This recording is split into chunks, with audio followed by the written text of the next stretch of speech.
InstaTrim was kind enough to send me some of their product in order for me to share my experience with you today. They sent me the Cover Your Crack kit, which is just a very clever, funny name. With that kit, you are getting your corner pieces, you are getting your applicator roller, and then you are getting 50 feet of the trim itself. It does include this little cutoff piece, which will be handy as I try and figure out kind of how this application is going to work, that there's already a piece that's cut for me so I don't have to waste any on the roll that's already here. With that being said, we are going to do the line between where our peel and stick tile meets our countertop here at my home, and so let's do it together. The tools they suggested was a cutting board, a razor blade. I also grabbed a scissors in case I need that, our applicator tool, and then these end pieces. I also have the corner piece here that will be to make the turn. I started in this back corner so I could get comfortable with the material. Now I've marked where I want to cut it, and I'm just going to cut it with a razor blade. It's a nice soft material, it should slice through pretty easily.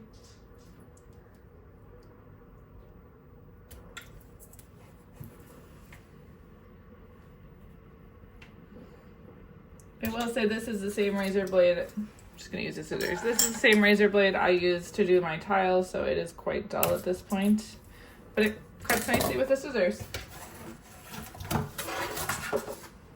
I'm just going to set this box aside. So their recommendation is to work in about 12 inches of space at a time. On your applicator tool, keep in mind that one side is for the 3/4 and one side is for the 1/2 inch. We did 3/4 here. All right, so we're starting in this corner.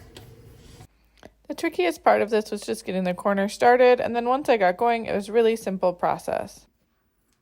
One of the things that makes me really excited about this product is it is super easy to remove. So it would be very renter friendly while we own our home.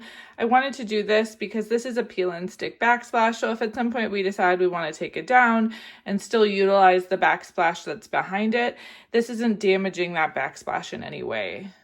Here's what it looked like before and after. This next section is the longest strip in our kitchen. And my idea currently, again, I'm not sure if this is what the manufacturer would recommend, but I'm going to actually start on this corner and like slowly go across. And then when I get towards the end is when I'm going to measure and take that final cut, just because this is a really long space for me to try and measure by myself. So I started in the corner again, and then I just went in nice small chunks, making sure that I really secured it down with the applicator roller as I went.